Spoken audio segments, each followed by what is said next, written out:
Te presentamos Sentencias Colombianas a tu oído, un espacio inclusivo que cambiará tu manera de enterarte sobre las sentencias que están siendo emanadas por el máximo Tribunal de Justicia Ordinaria Colombiana en materia penal,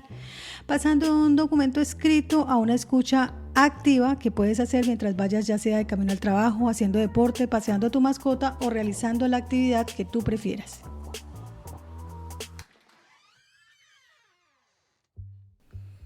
En el presente capítulo traemos el radicado SP349 de agosto 23 del 2023. El radicado es el 56154 y el magistrado ponente es el doctor Diego Eugenio Corredor Beltrán. Esta sentencia trata sobre el delito de favorecimiento y facilitación de contrabando. Incluye disertación sobre 3 puntos. Primero, elementos estructurales del tipo penal de favorecimiento y facilitación del contrabando. El segundo, sobre responsabilidad objetiva. Y el tercero, sobre las responsabilidades que tienen el importador, exportador, propietario, poseedor o tenedores de mercancías que ingresan al país. Y en este asunto, la Corte decide el recurso de casación interpuesto por el defensor de un procesado contra la sentencia de segunda instancia proferida por la Sala Penal del Tribunal Superior del Distrito Judicial de Bogotá el 9 de mayo del 2019. En esta, el tribunal revocó la sentencia absolutoria emitida el 17 de abril del 2018 por el Juzgado 12 Penal del Circuito con funciones de conocimiento de esa misma ciudad. Y en su lugar, este tribunal condena al procesado como autor responsable del delito de favorecimiento y facilitación de contrabando a 72 meses de prisión, inhabilitación para el ejercicio de derechos y funciones públicas por el mismo lapso de tiempo y una multa de 200% del valor aduanero de la mercancía objeto del ilícito. Los hechos dieron lugar cuando la Policía Fiscal y Aduanera, el 4 de septiembre del 2015, en inmediaciones de la carrera 20 con calle 14 de la ciudad de Bogotá, procedió en compañía de otros funcionarios a verificar una mercancía que se encontraba en el interior de un vehículo tipo camión, conducido por una persona diferente del procesado. En esa diligencia se concluyó con la aprehensión de 2.640 pares de tenis deportivos, 1.360 juguetes tipo muñeco para niño, 1.205 pijamas para bebé, 1.730 pijamas para niño tipo mameluco, 570 pijamas para niño, 144 conjuntos para bebé por 6 piezas y 72 conjuntos para bebé por 3 piezas. Esta mercancía estaba evaluada en 369 salarios mínimos legales mensuales vigentes para el año 2015. Esta aprehensión tuvo lugar porque no se aportaron la declaración de importación de estos productos. Y el procesado se hizo responsable en calidad de tenedor de dicha mercancía extranjera porque firmó para el efecto el acta de aprehensión respectiva. Frente a los antecedentes procesales relevantes tenemos que el 2 de mayo del 2017, ante el Juzgado 20 Penal Municipal con funciones de control de garantías de Bogotá, la Fiscalía le formuló imputación en contra del procesado por el delito de favorecimiento y facilitación del contrabando que se encuentra establecido en el artículo 320, inciso segundo de la Ley 599 del 2000, en calidad de autor.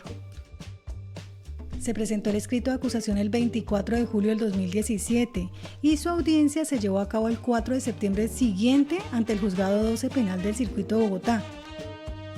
oportunidad en que la Fiscalía mantuvo la imputación de cargos formulada, reconociéndose en dicha audiencia la calidad de víctima de la Unidad Administrativa Especial de la Dirección de Impuestos y Aduanas Nacionales, que en adelante nombraremos DIAN.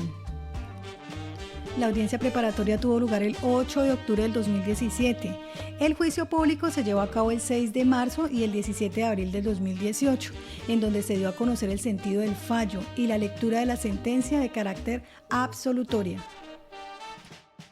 por lo que la Fiscalía y el apoderado de víctima apelan la decisión y el Tribunal Superior del Distrito Judicial de Bogotá, mediante sentencia de mayo 23 del 2019, revocó el fallo impugnado y en su lugar condenó al procesado como autor responsable del delito de favorecimiento y facilitación del contrabando a 72 meses de prisión, inhabilitación para el ejercicio de derechos y funciones públicas por el mismo término y una multa del 200% del valor aduanero de la mercancía objeto del ilícito. Al procesado se le negó la suspensión condicional de la ejecución de la pena, pero se le concedió la prisión domiciliaria. Por estas anteriores circunstancias, el defensor del procesado interpuso el recurso extraordinario de casación para garantizar el derecho a la doble conformidad. Entonces aquí la Corte presenta una retrotracción de lo dicho por las instancias. En la primera instancia, la juez, después de valorar los testimonios rendidos por 3 servidores de la Policía Fiscal y Aduanera, concluyó que efectivamente la mercancía aprehendida y decomisada ingresó al país de manera ilegal, en tanto no se aportó la declaración de importación correspondiente. También esta juez concluyó que a partir de estos testimonios, el procesado llegó hasta el lugar donde se estaba llevando a cabo la diligencia de verificación e inventario, pero ese solo hecho por sí mismo es insuficiente para encontrar acreditado, más allá de toda duda razonable,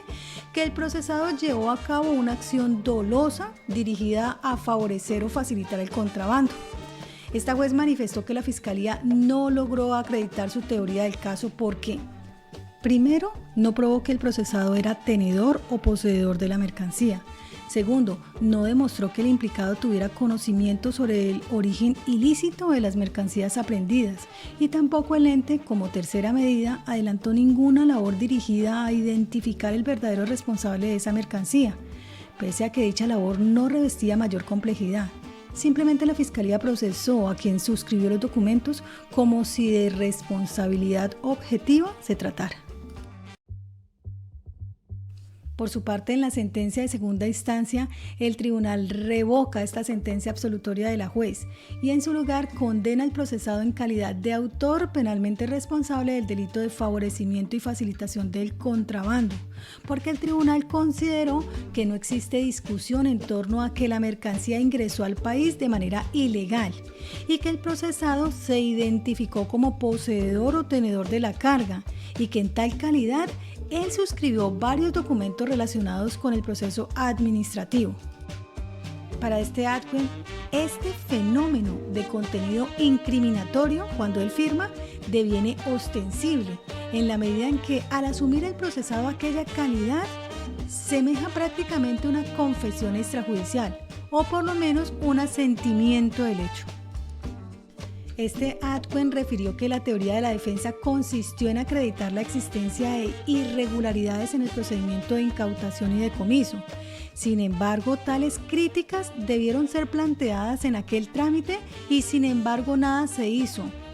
por lo que esa, entre comillas, actitud y sus efectos de asunción de responsabilidad se extienden a estas diligencias al punto de, como se indicó, constituir elementos de convicción para su vinculación penal. Cierro comillas.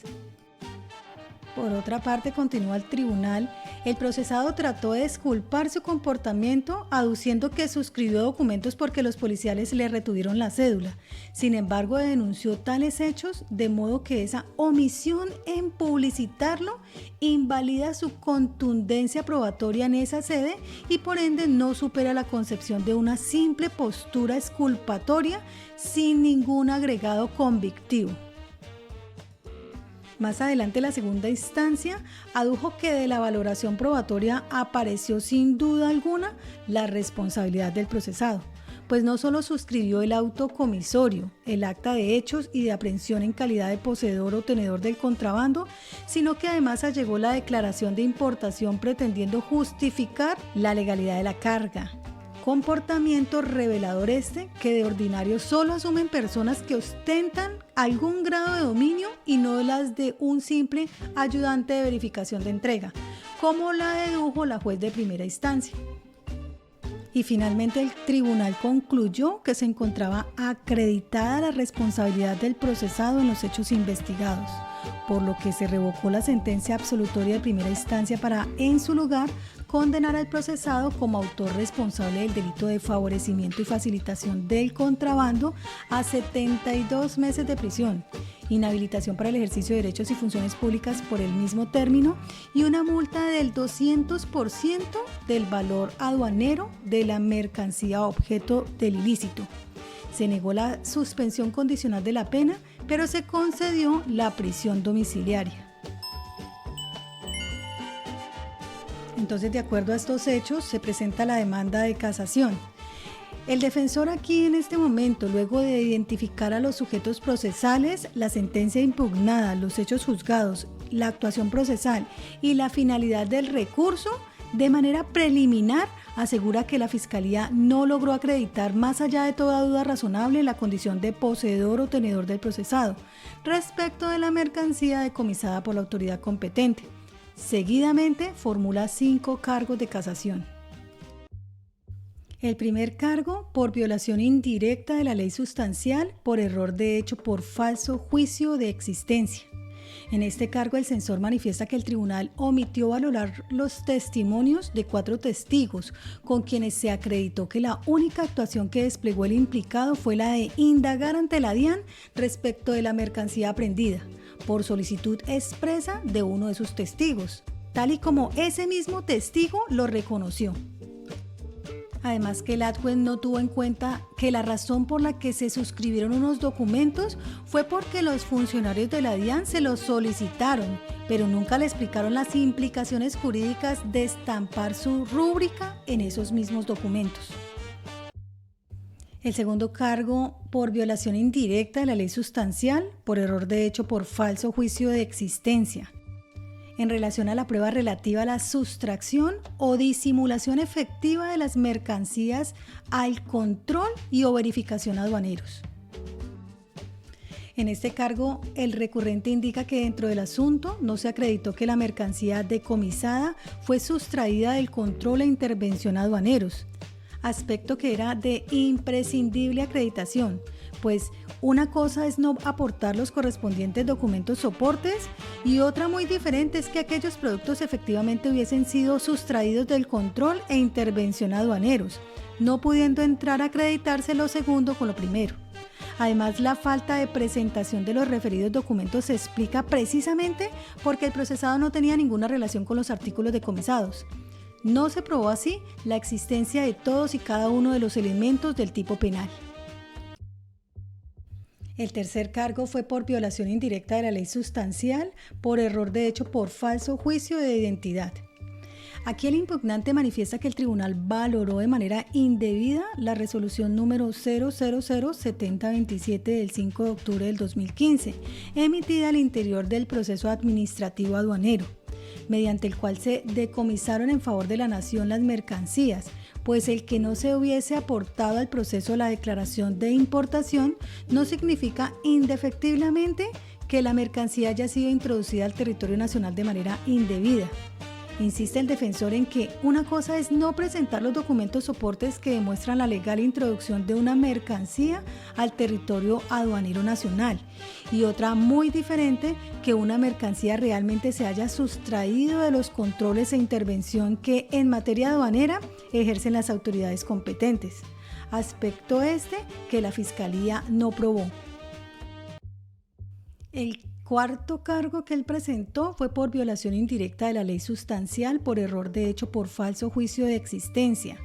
en relación a la prueba relativa al elemento de culpabilidad en relación a la conducta desplegada por el acusado. Aquí dice el defensor que dentro del proceso no se adelantó ninguna actividad probatoria en lo que al elemento subjetivo del tipo se refiere, esto es en relación a la culpabilidad del agente en la presunta comisión del tipo penal, acreditación que era indispensable para emitir una sentencia de carácter condenatorio. El defensor indicó que la Fiscalía solo probó que el procesado acudió a la DIAN a indagar y a atender las diligencias de verificación e inventario de una mercancía, pero jamás demostró que el procesado sabía que los artículos eran de contrabando. Pese a ello, se emitió una sentencia de condena en su contra.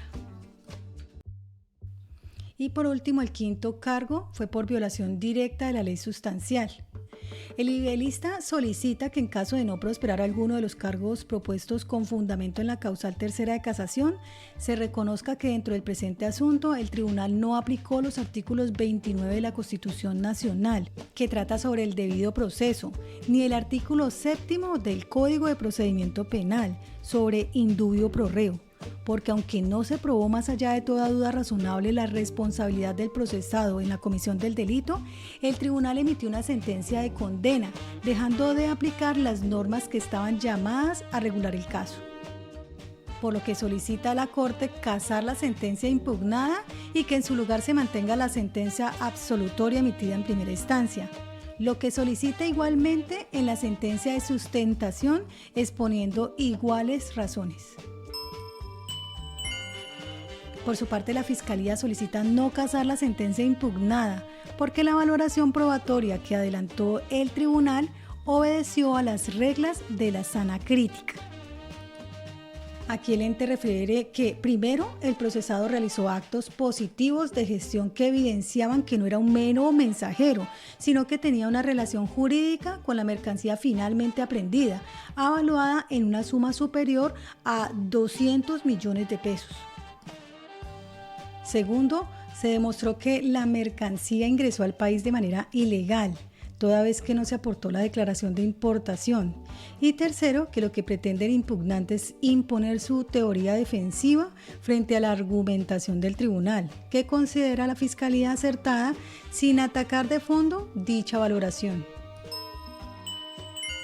En cuanto al apoderado de la víctima, solicita a la Corte no casar la sentencia impugnada porque el tribunal no incurrió en los yerros demandados.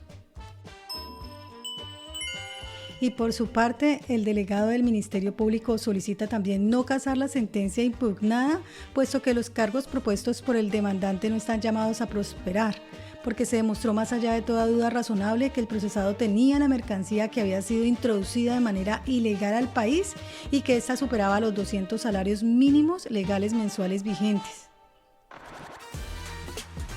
Consideraciones de la Corte. La Corte inicia recapitulando la cuestión preliminar.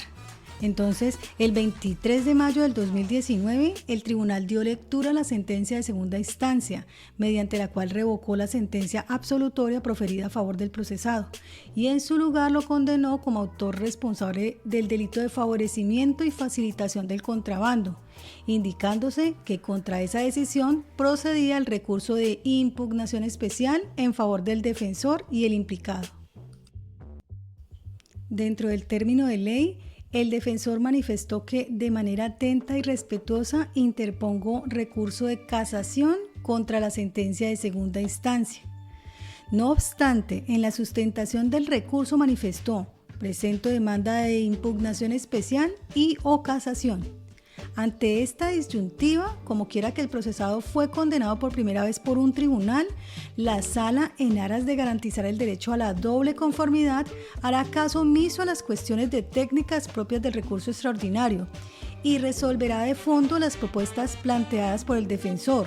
en procura de lo cual se examinarán y valorarán las pruebas practicadas, con el fin de determinar si el tribunal erró al emitir la sentencia condenatoria en contra del procesado como autor responsable del delito de favorecimiento y facilitación del contrabando. Entonces, aquí la Corte procede a hacer una disertación importante sobre el delito de favorecimiento y facilitación del contrabando. El artículo 320 del Código Penal, modificado por el artículo 6 de la Ley 1762 de julio del 2015, que se encontraba vigente para la época de los hechos, dispone que el que posea, tenga, transporte, desembarque, almacene, oculte, distribuya, enajene mercancías que hayan sido introducidas al país ilegalmente o que se hayan ingresado a zona primaria sin el cumplimiento de las formalidades exigidas en la regulación aduanera, cuyo valor supere los 50 salarios mínimos legales mensuales vigentes, sin superar los 200 salarios mínimos legales vigentes, incurrirá en pena de prisión de 3 a 6 años y multa del 200 al 300% del valor aduanero de la mercancía objeto del delito.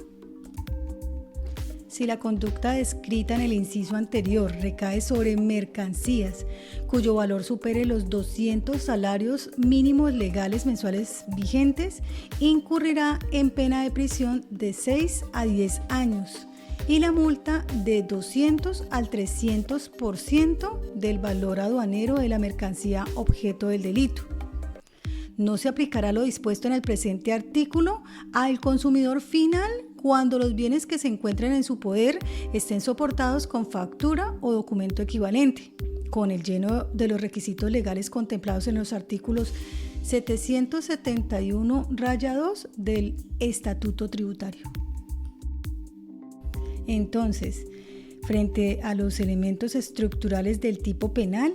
el delito de favorecimiento y facilitación del contrabando se erige en un tipo penal con un sujeto activo determinado,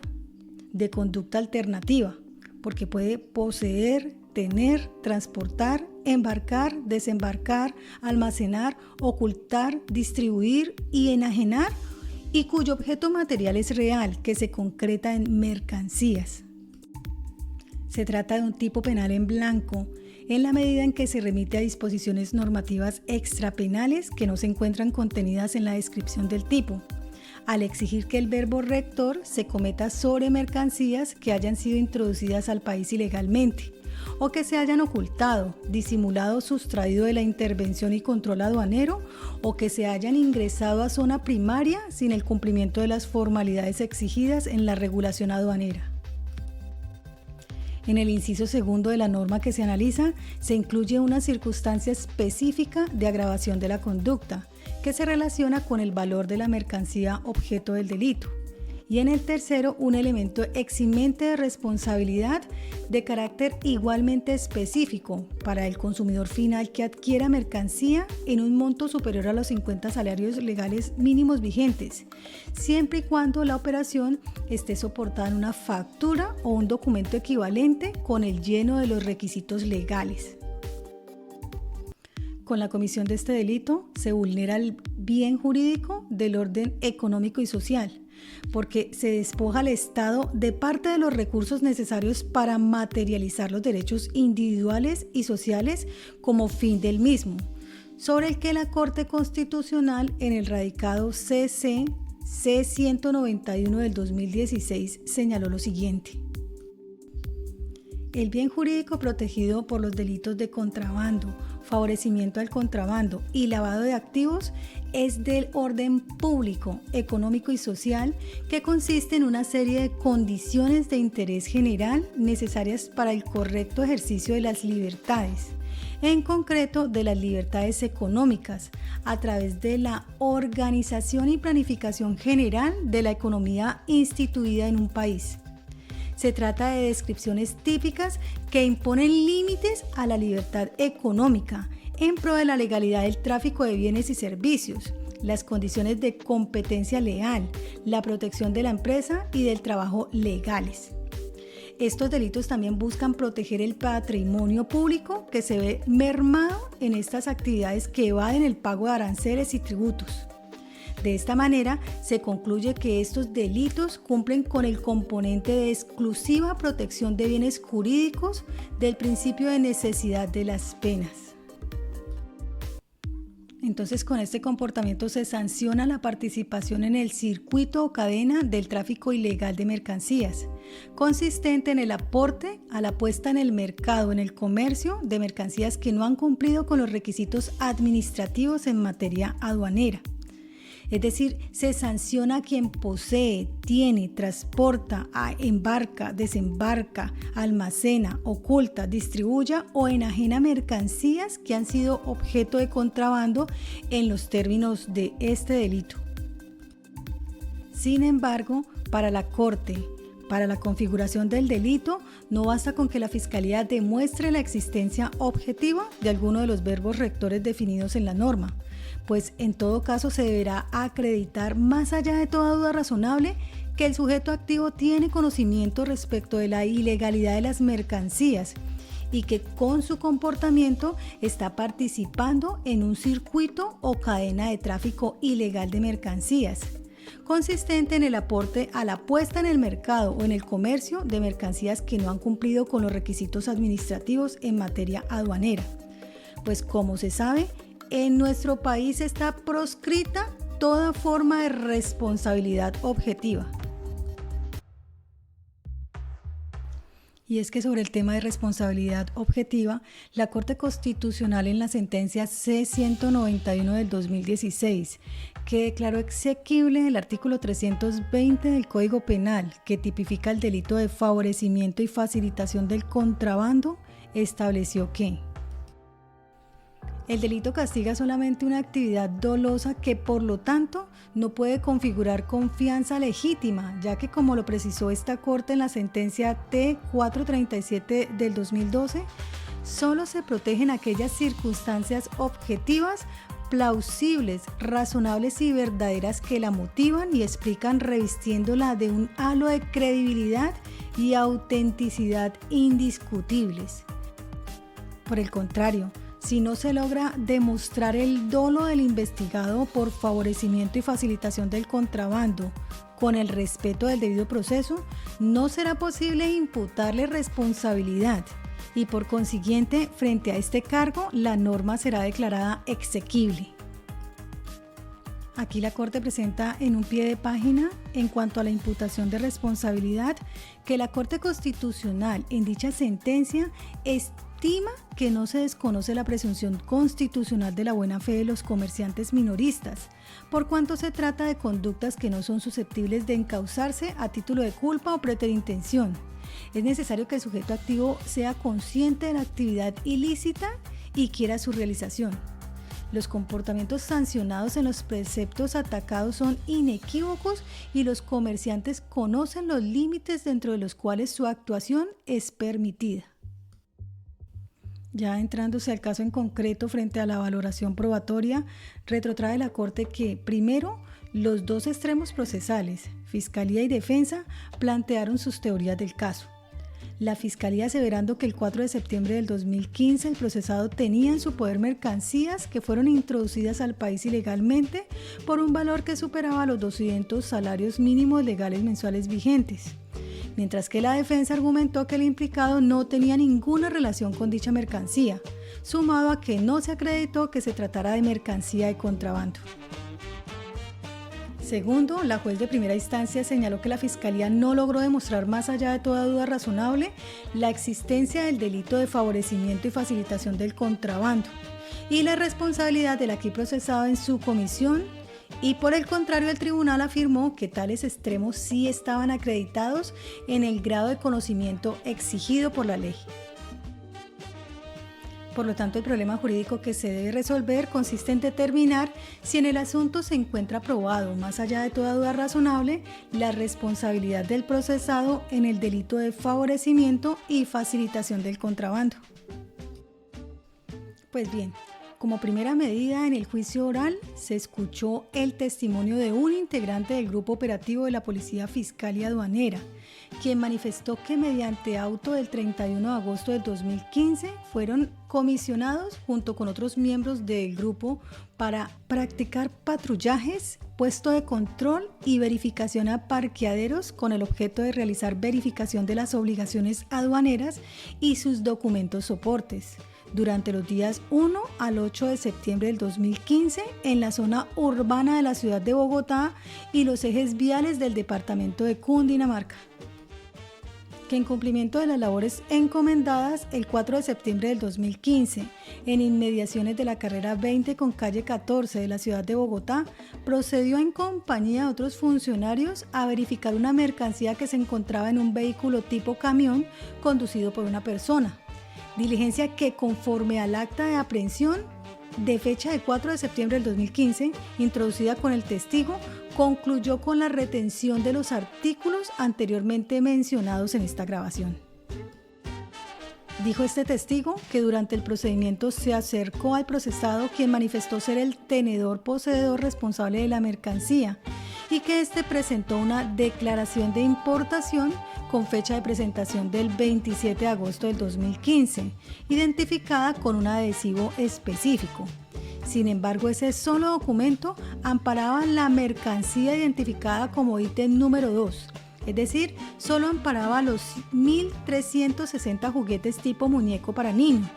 aunque estos artículos no cumplían con los requisitos de etiquetado establecidos en el artículo 10 de la Resolución 3380 del 2008,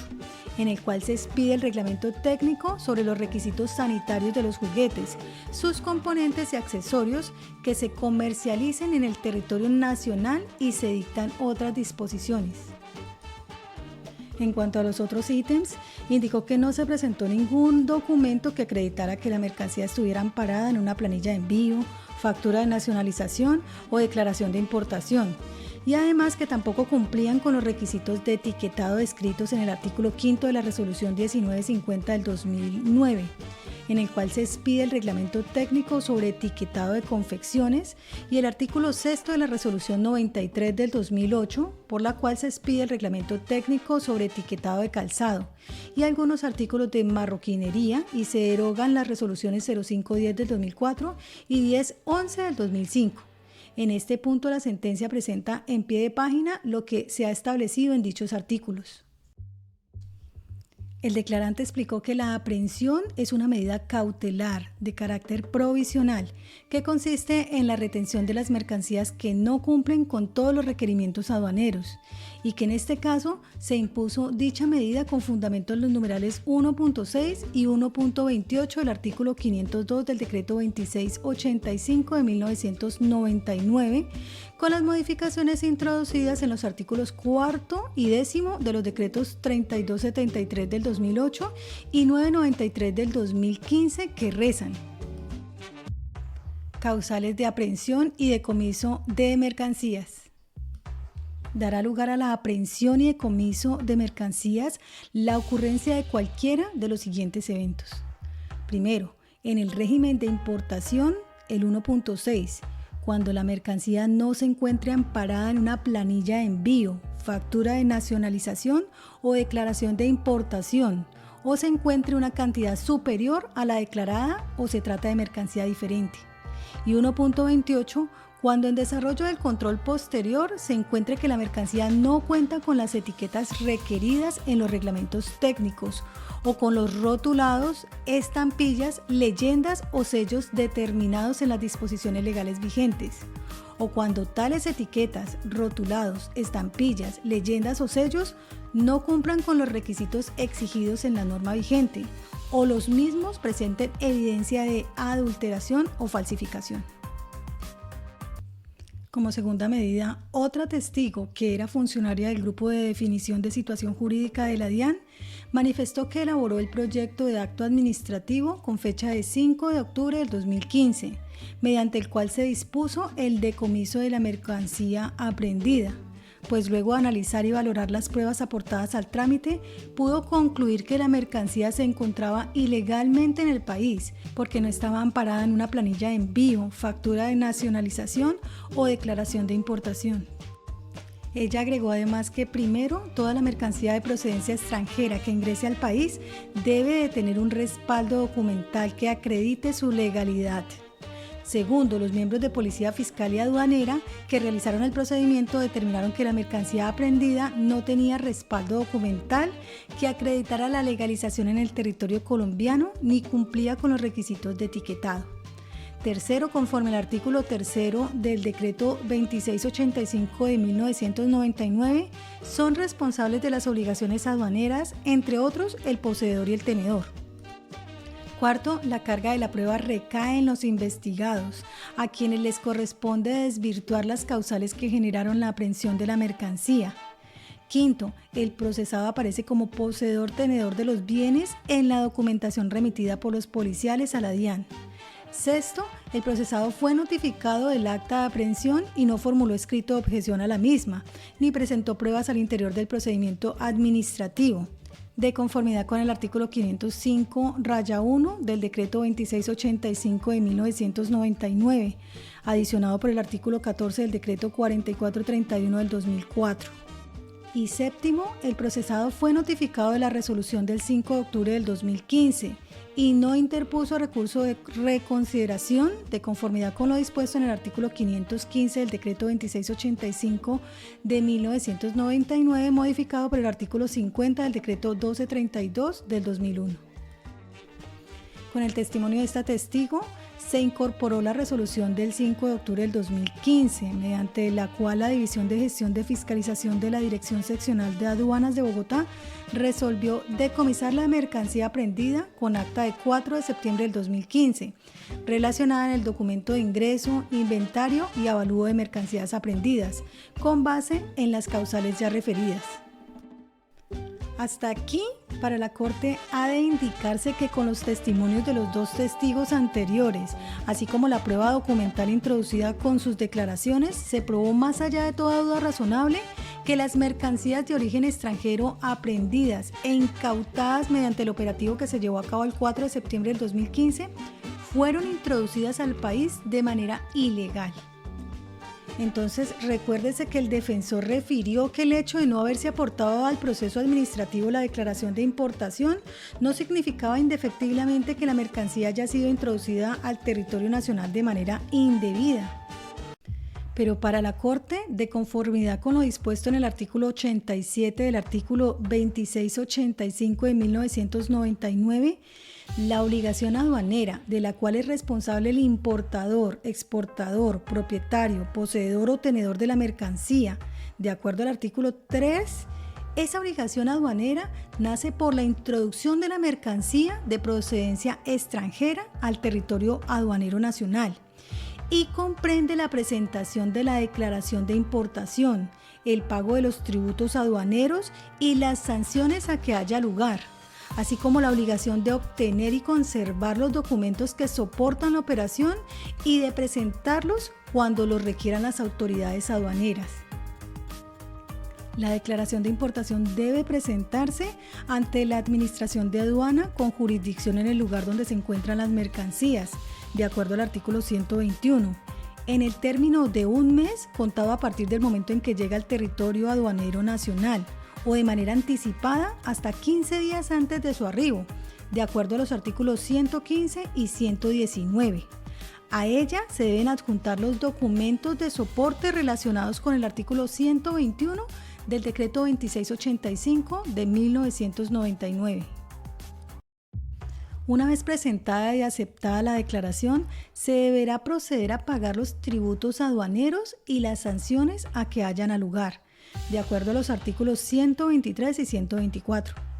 Luego se procederá de manera inmediata a determinar si hay lugar a, primero, autorizar el levante automático de la mercancía, segundo, la inspección documental o tercero, la inspección física de la mercancía, de acuerdo al artículo 125. Y autorizado el levante, acto mediante el cual la autoridad aduanera permite el retiro y disposición de las mercancías importadas, el sistema informático aduanero permitirá la impresión de la declaración de importación, documento con el que se procederá a retirar las mercancías. Esto de acuerdo al artículo 130. Ahora bien, el artículo 232-1 del decreto citado señala que se entenderá que la mercancía no ha sido declarada a la autoridad aduanera cuando, entre otros eventos, no se encuentra amparada por una declaración de importación, en cuyo caso procede la aprehensión y el decomiso de las mercancías, dado que el ingreso al territorio aduanero nacional fue ilegal. Entonces, del anterior análisis se deja evidencia que al libelista no le asiste razón, pues conforme a la normatividad vigente, la ausencia de la declaración de importación implica que la mercancía ingresó al país de manera ilegal, en la medida que el referido documento solo se obtiene siempre y cuando se haya cumplido todas y cada una de las exigencias descritas en la ley aduanera. Por otra parte, se tiene que la mercancía aprehendida fue avaluada en la suma de 244.198.820 pesos, valor por el que fue evaluado en el documento de ingreso, inventario y avalúo de mercancías aprehendidas del 7 de septiembre del 2015 de la DIAN. Suma que para el año 2015, que fue la fecha en la que ocurrieron los hechos, equivalen a 369 salarios mínimos legales mensuales vigentes. por lo que hasta aquí se encuentran acreditados más allá de toda duda razonable los siguientes hechos jurídicamente relevantes. Primero, que las mercancías aprehendidas y decomisadas en virtud del operativo que se realizó el 4 de septiembre del 2015 en la carrera 20 con calle 14 esquina de la ciudad de Bogotá fueron introducidas al país ilegalmente. Y segundo, el valor de las mercancías ascendían a 369 salarios mínimos legales mensuales vigentes.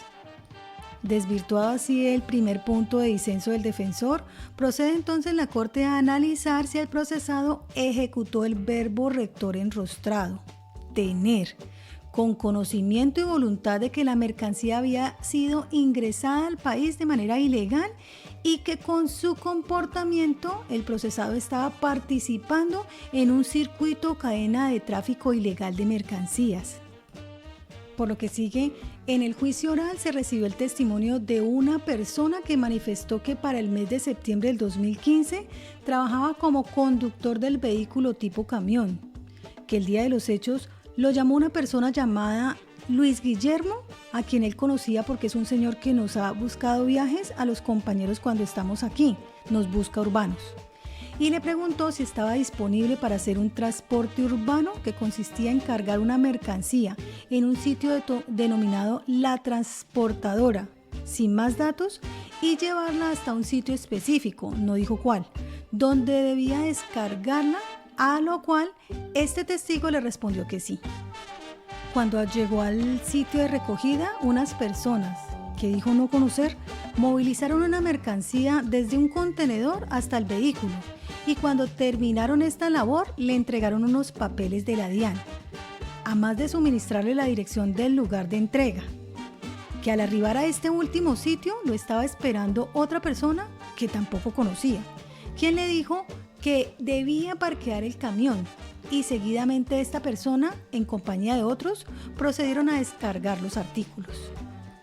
Dijo que mientras esperaba, aproximadamente a las 10 de la mañana, se le acercó uno de quienes estaban descargando la mercancía y le pidió que le entregara los documentos de la DIAN, porque la Policía Fiscal y Aduanera los estaba solicitando.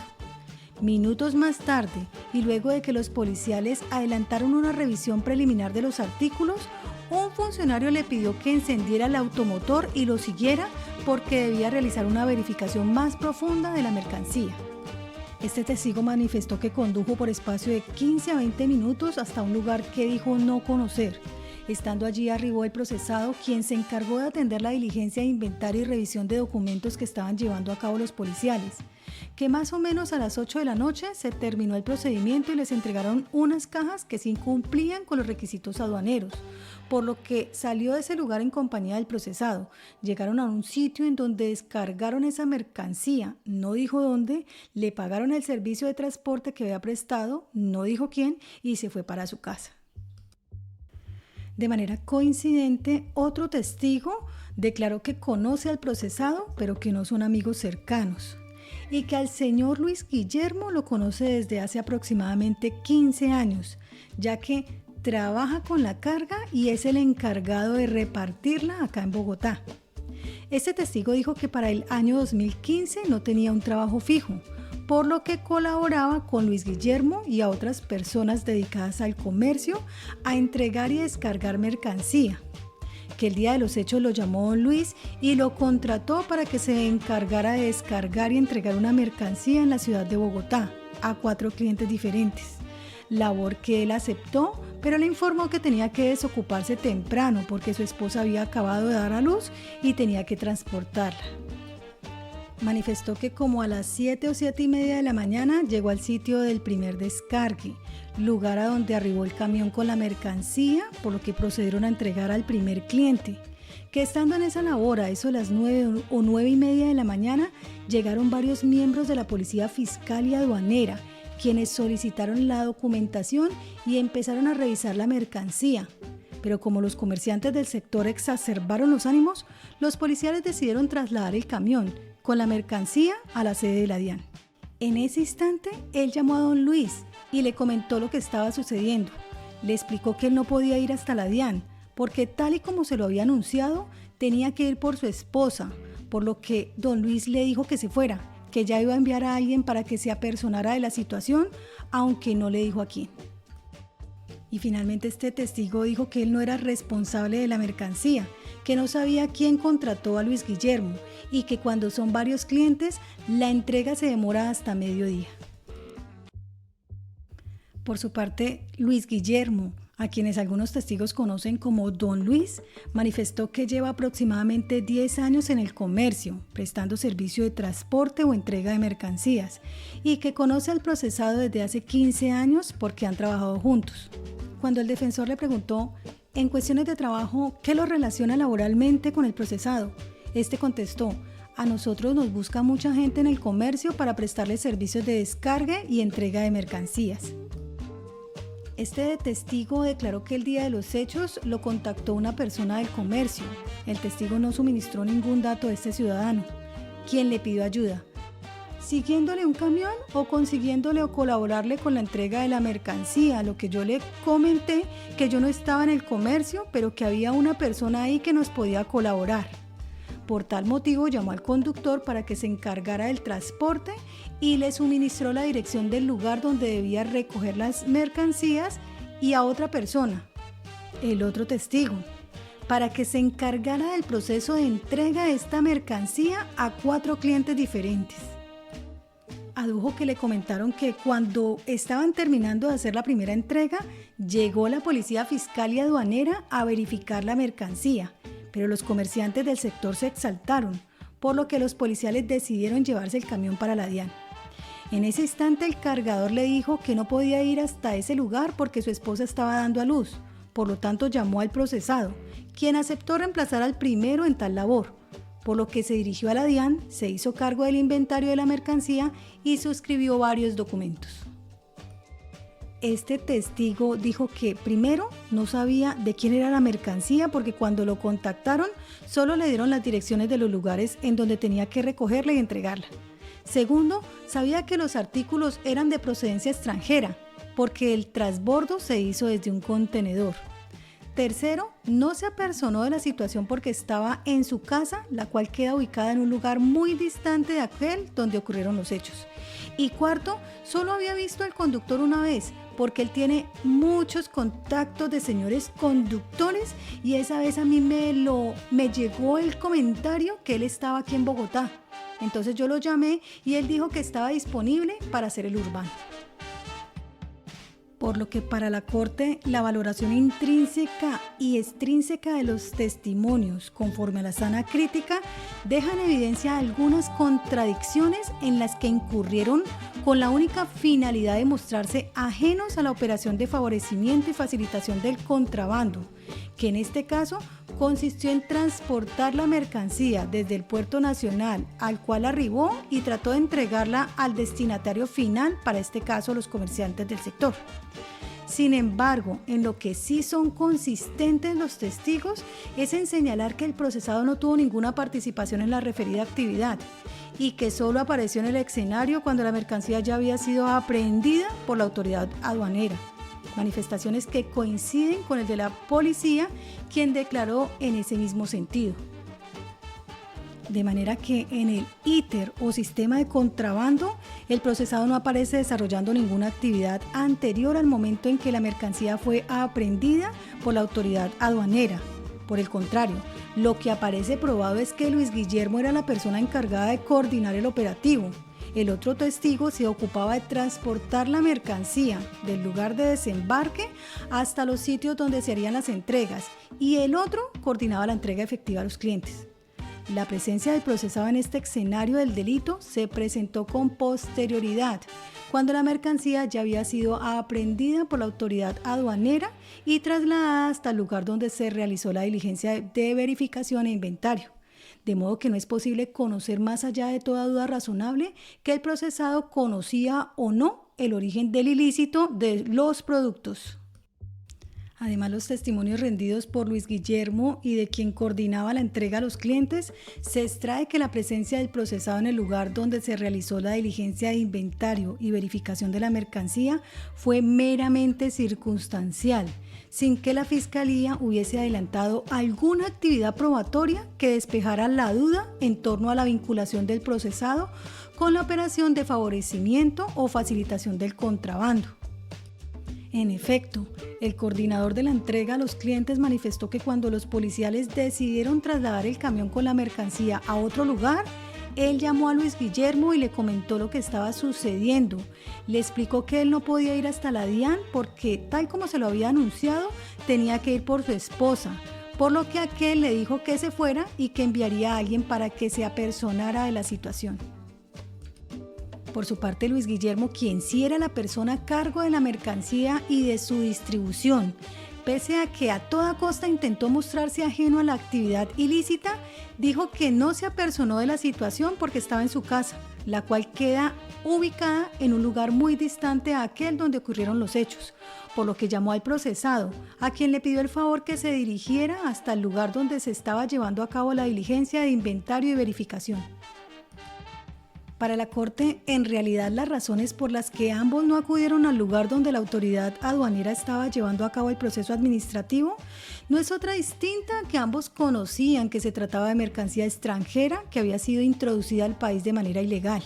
en tanto no contaban con la declaración de importación que exige la ley, por lo que simplemente intentaron eludir su responsabilidad. Comportamiento elusivo que podría explicar el que Luis Guillermo hubiese dirigido su esfuerzo en solicitarle a una persona extraña que hiciera la labor de atender la diligencia administrativa, lo que se acompasaría con la tesis de la defensa, según la cual el procesado se dirigió hasta aquel lugar porque un amigo se lo pidió, sin que supiera que con ello estaba realizando una actividad dirigida a favorecer o facilitar el contrabando, teoría que la Fiscalía no logró desvirtuar más allá de toda duda razonable. En efecto, el procesado al momento de rendir su declaración manifestó que el día de los hechos se encontraba en el sector del barrio Ricaurte, porque allí hay muchas ferreterías petroleras y él trabaja en ese área. Que aproximadamente a las 10:30 de la mañana, Luis Guillermo, quien es el que nos contrata para hacer el descargue o la entrega, lo llamó y le pidió el favor de que lo ayudara con la verificación y control de una mercancía porque la otra persona tenía que irse para la casa. Que se dirigió hasta la calle 14 con carrera 20 en Bogotá, pero que allí no había nadie. Entonces tomó un taxi hasta una bodega de la DIAN, ubicada en la calle 68 con esquina, porque Luis Guillermo le dijo que allá se encontraba el vehículo con la mercancía. Cuando llegó a ese sitio, el procesado observó que los funcionarios estaban verificando la mercancía. Un policía le pidió su cédula y le indagó por su presencia en ese sitio, respondiendo que iba a verificar qué iba a pasar con la mercancía porque me había pedido el favor. Al lugar comenzó a llegar mucha gente, una coronel, llegó no sé qué, videos, pancartas, contrabando, no sé qué. Hicieron una cantidad de cosas ahí, pero a mí nunca me dijeron nada. Yo no tenía ni idea porque yo de eso desconozco. Que aproximadamente a las 8 de la noche los policiales le hicieron firmar unos documentos a él y al conductor, pero nunca le explicaron el contenido ni las implicaciones, sumado a que le advirtieron que si no los firmaba no le devolverían la cédula, por lo que así procedió. Luego le entregaron unas cajas y partió en compañía del conductor a entregarlas, porque este último se lo pidió, ya que no conocía la ciudad. Luego se fue para su casa. Finalmente señaló que decidió ir a la DIAN porque Luis Guillermo le pidió ese favor. Cuando el fiscal le preguntó por qué firmó los documentos, si observó que el operativo había sido catalogado como una operación de contrabando, contestó que no le explicaron que se trataba de un acta.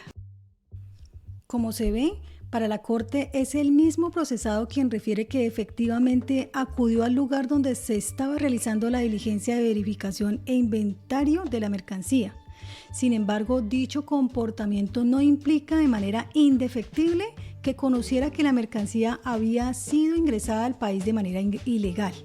pues se presentó con una declaración de importación con fecha de presentación 27 de agosto del 2015, identificado con autoadhesivo, documento que en principio lo respaldaba.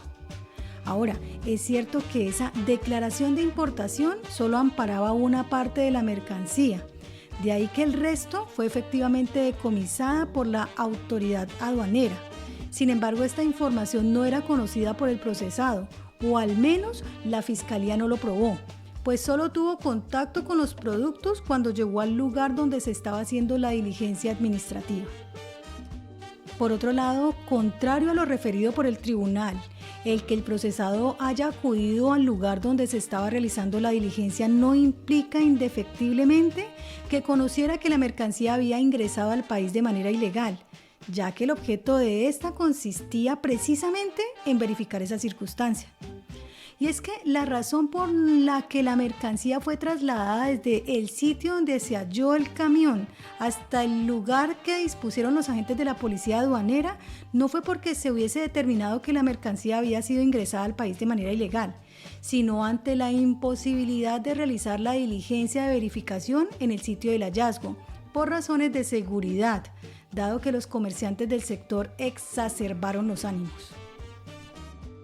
Recordemos que el tribunal refirió que en el proceso administrativo el procesado no presentó ninguna disconformidad, por lo que esa actitud y sus efectos de asunción de responsabilidad se extienden a estas diligencias al punto de, como se indicó, constituir elementos de convicción para su vinculación penal. Pero para la Corte no le asiste razón al adquem, porque de manera reiterada la Sala ha establecido que la acción penal es autónoma e independiente frente a cualquier otra, en tanto difiere en su objetivo, naturaleza, procedimiento y en las normas y principios que las gobiernan. Ello es tan así que la funcionaria del Grupo de Definición de Situación Jurídica de la DIAN, en su condición de testigo, manifestó que en los procedimientos relacionados con las obligaciones aduaneras, la carga de la prueba recae en los investigados, a quienes les corresponde desvirtuar las causales que generaron la aprehensión de la mercancía, principio que, como sabemos, difiere del proceso penal, en tanto es a la Fiscalía General de la Nación a quien le corresponde demostrar la existencia del delito y la responsabilidad del procesado más allá de toda duda razonable. Concluyendo al respecto de la Corte que no cabe duda de que en efecto el procesado se dirigió hasta el sitio donde estaban llevando a cabo la diligencia administrativa de verificación e inventario de una mercancía y firmó los documentos, auto comisorio, acta de hechos y el acta de aprehensión en calidad de declarante, transportador, consignatario, depositario, tenedor. Sin embargo, ese solo hecho por sí mismo resulta a todas luces insuficiente para concluir, más allá de toda duda razonable, que el procesado tenía una relación jurídica con la mercancía aprehendida y luego decomisada. Como se dijo anteriormente, para la configuración del delito de favorecimiento y facilitación del contrabando, no basta con que la Fiscalía demuestre la existencia objetiva de alguno de los verbos rectores definidos en la norma, pues en todo caso se deberá acreditar, más allá de toda duda, que el sujeto activo tiene conocimiento respecto de la ilegalidad de las mercancías y que con su comportamiento está participando de un circuito o cadena del tráfico ilegal de mercancías, componente que, en este caso, la Fiscalía no logró demostrar tal y como lo consideró el ACU. Para la Corte, condenar al procesado solo porque se presentó como el tenedor de la mercancía, sin que aparezca probado, más allá de toda duda, que conocía de su ilegalidad y que con su actuar estaba participando en una actividad criminal dirigida a facilitar y favorecer el contrabando, implicaría emitir una sentencia con base en la responsabilidad objetiva, lo que está proscrito en nuestro sistema procesal. Por lo tanto, en este asunto se presentan dos hipótesis alternativas y contradictorias con respaldo razonable en las pruebas que las convierten en tesis verdaderamente plausibles, las cuales conducen a declarar que existe una duda insuperable que debe ser resuelta a favor del procesado. Recalca la Corte que en este sentido se ha pronunciado la Sala mediante sentencias CSJSP del 12 de octubre del 2016, radicado 37175 y SP 3221 del 2021, de julio 28 del 2021, radicado 58687, que en situaciones similares advierte: el procesado comparece al juicio oral amparado por la presunción de inocencia, la que debe ser desvirtuada más allá de toda duda razonable. Sin ningún ánimo reduccionista, la jurisprudencia ha establecido que existe duda razonable cuando la defensa presenta una hipótesis alternativa, que si bien es cierto no debe ser demostrada en el mismo nivel de la acusación, sí debe encontrar respaldo razonable en las pruebas, al punto de poder ser catalogada como verdaderamente plausible. Por lo tanto, ante la existencia de dos tesis respaldadas en medios de prueba con análoga capacidad demostrativa, pero en sentidos opuestos, subsiste una duda insalvable sobre el dolo en el actuar del aquí procesado y su consecuente responsabilidad en el delito de favorecimiento y facilitación del contrabando, por el cual se le acusó. Por lo tanto, la presunción de inocencia que cobija el procesado no pudo ser desvirtuada en este caso. Y, en conclusión, como consecuencia, en aplicación del principio de indubio pro reo, la Sala procede a casar la sentencia emitida por la Sala Penal del Tribunal Superior del Distrito Judicial de Bogotá y en su lugar mantiene la absolución decretada por la juez de primera instancia, confirmando el fallo de primer grado dictado por el Juzgado 12 Penal del Circuito con funciones de conocimiento de Bogotá, que el 17 de abril del 2018 absolvió al procesado como autor responsable del delito de favorecimiento y facilitación del contrabando. Bueno, y es así como siendo todo por este capítulo. Agradecemos su suscripción y los esperamos en nuestro próximo episodio.